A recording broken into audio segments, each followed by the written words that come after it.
Hi friends, welcome to Akshu Tharika channel. இன்றைக்கி நம்ம சேனலில் என்ன பார்க்க போகிறோம் அப்படின்னு பார்த்தீங்கன்னா, எல்லா ஸ்டூடெண்ட்ஸ்க்கு எக்ஸாம்ஸ்லாம் முடிஞ்சிருச்சு, மேக்ஸ்லாம் வந்துருச்சு. அவங்கவுங்க கேரியரை நோக்கி போக ஆரம்பிச்சிட்டாங்க. இதில் நான் வந்து ரொம்ப வருத்தப்பட்ட விஷயம் அப்படின்றது ஒன்று உங்கள் கூட ஷேர் பண்ணிக்கணும் அப்படின்னு நினைக்கிறேன்.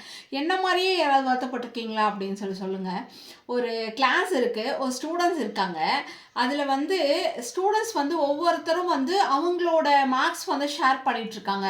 அப்போ ஒரு தேர்வான எல்லா குழந்தைங்களுக்குமே நம்ம வாழ்த்து சொல்லணும். அதில் சில சில டீச்சர்ஸ் பார்த்தீங்க அப்படின்னா சென்டம் எடுத்தவங்களுக்கு மட்டும் கங்க்ராச்சுலேஷன் அப்படின்னு போடுறாங்க.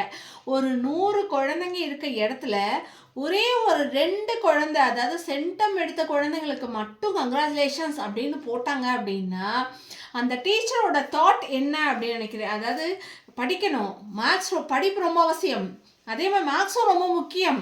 அட் தி சேம் டைம் எல்லா குழந்தையும் 100 மார்க் எடுக்கணும் அப்படிங்கிறது இட் இஸ் இம்பாசிபிள். அதில் குழந்தைங்க வின் பண்ணுறாங்க அப்படிங்கிறதே பேரண்ட்ஸ் ஆகிய எங்களுக்கு அது ரொம்ப பெரிய விஷயம். அதில் சென்டம் எடுத்த குழந்தைங்களுக்கு மட்டும் விஷ் பண்ணுறேன் அப்படின்னு சொல்லி டீச்சர்ஸ் விஷ் பண்ணாங்க பார்த்தீங்களா? இது என்னை பொறுத்த வரைக்கும் பக்கா சேடிஸ்ட்.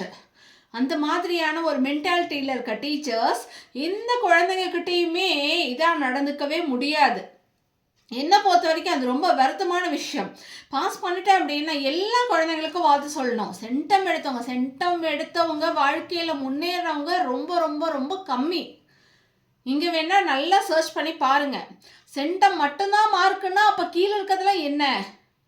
இதே ஒரு 0 மார்க் வாங்குகிற குழந்தைய ஒரு 45 மார்க் எடுக்க வச்சிங்க அப்படின்னா அது மாபெரும் சக்ஸஸ். அதுக்கு ஒரு ஹேட்ஸ் ஆஃப்.